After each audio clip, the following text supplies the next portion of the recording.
Hello everyone, welcome to So Uplifting TV. Thank you for coming and God bless you guys. Today I have a topic I want to discuss about. The topic is 5 things to do to improve your health. Is there anyone who wants to be sick?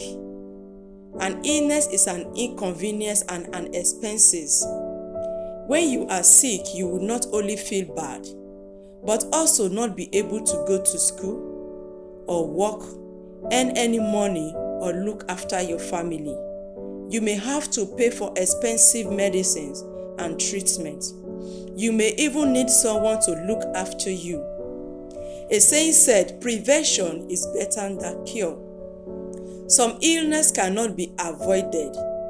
Still, there is much you can do to slow down or even prevent the onset of illness. Let's look at these 5 things that you can do to get on the way to better health.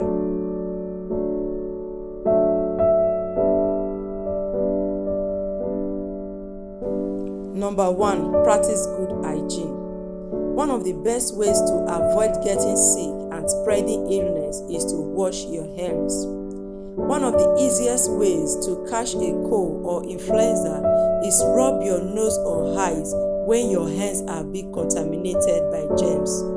Your best defense against such contamination is to wash your hands regularly.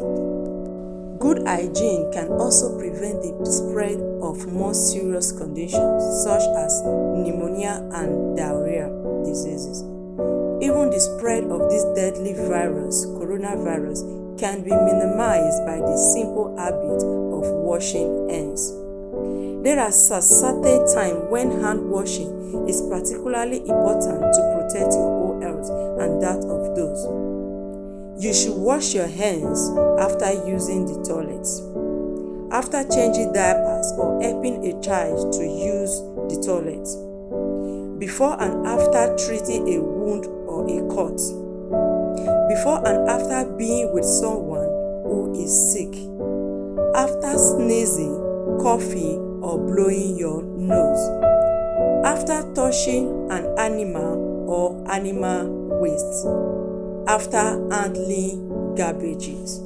So all these are the times we are supposed to wash our hands. How should you wash your hands?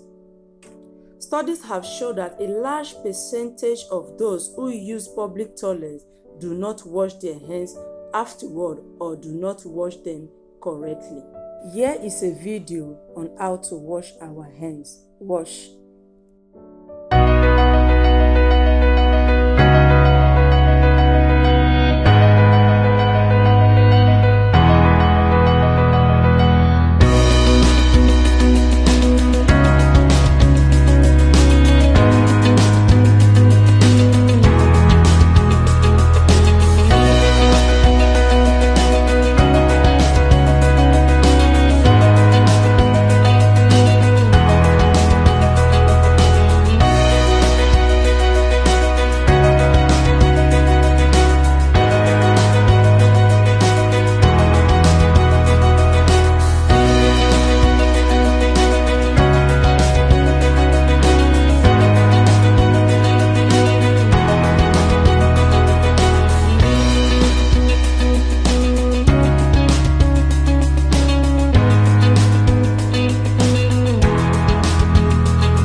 2, use a safe water supply. Obtaining sufficient clean water for one's family is a regular choice in some countries. Yet, access to clean water can become a concern in any part of the world when a main supply that is usually good to drink becomes contaminated as a result of a flood, a storm, a pipe break, or some other issue. If water does not come from a safe source or is not stored correctly, it can cause parasite infestation, as well as cholera, life-threatening diarrhea, typhoid, hepatitis, and other infections. What steps can you take to protect yourself from contaminated water? Ensure that all your drinking water, including the water used for brushing teeth, making eyes, washing food and dishes, or cooking, comes from a safe source. If there's any possibility that your pipe supply has been contaminated, boil your water before use or treat it with an appropriate chemical product. Always store treated water in clean, covered containers to protect it from possible recontamination. Ensure that any vessel used to take water from your stored supply is clean. Handle water containers with clean hands and do not dip your hands or finger into water used for drinking. This takes us to number 3, balanced diet. Good health is impossible without good nutrition, and for good nutrition you need a healthy, balanced diet. How much you eat can be as important as what you eat. So while enjoying your food, do not keep eating after you are no longer hungry. If you eat too much sugars and solid fat, you risk becoming overweight. To minimize this risk, drink water instead of sweet beverages. Eat more fruits instead of sugary. Limit your intake of solid fat from such items as sausages, meat, butter, cakes, cheese, and cookies. And instead of using solid fat for cooking, you may want to use healthier oil. 4. Adequate sleep. The amount of sleep needed varies from person to person. Most newborns sleep for 16 to 18 hours a day.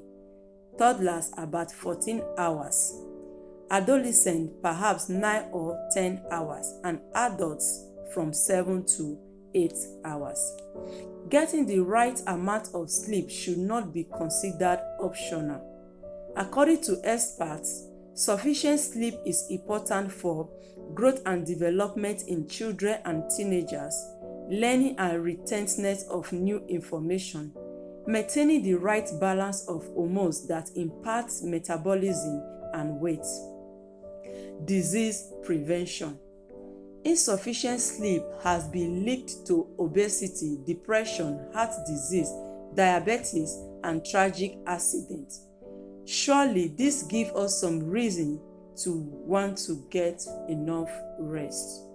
Take us to the last one, number 5. Physically active. Regardless of your age, you need regular physical activity to stay in good shape. Many people today do not exercise enough. Why is exercise important? Staying physically active can help you to sleep well, maintain strong bones and muscles, maintain or achieve a healthy weight, lower your risk of suffering from depression, lower your risk of premature death. If you do not stay physically active, you are more likely to suffer from health disease, suffer from type 2 diabetes, develop high blood pressure, or suffer a stroke. The kind of physical activities that is right for you depends on your age and your health. So it would be wise to consult your doctor before beginning any new exercise program. According to various recommendations, children and adolescents should get at least 60 minutes of moderate to vigorous activity every day. Adults should get 150 minutes of moderate activity, or 75 minutes of vigorous activity Choose every an week. activity that is fun. You might consider basketball, tennis, soccer, cycling, jogging, or other exercise. How can you tell whether an activity is moderate or vigorous?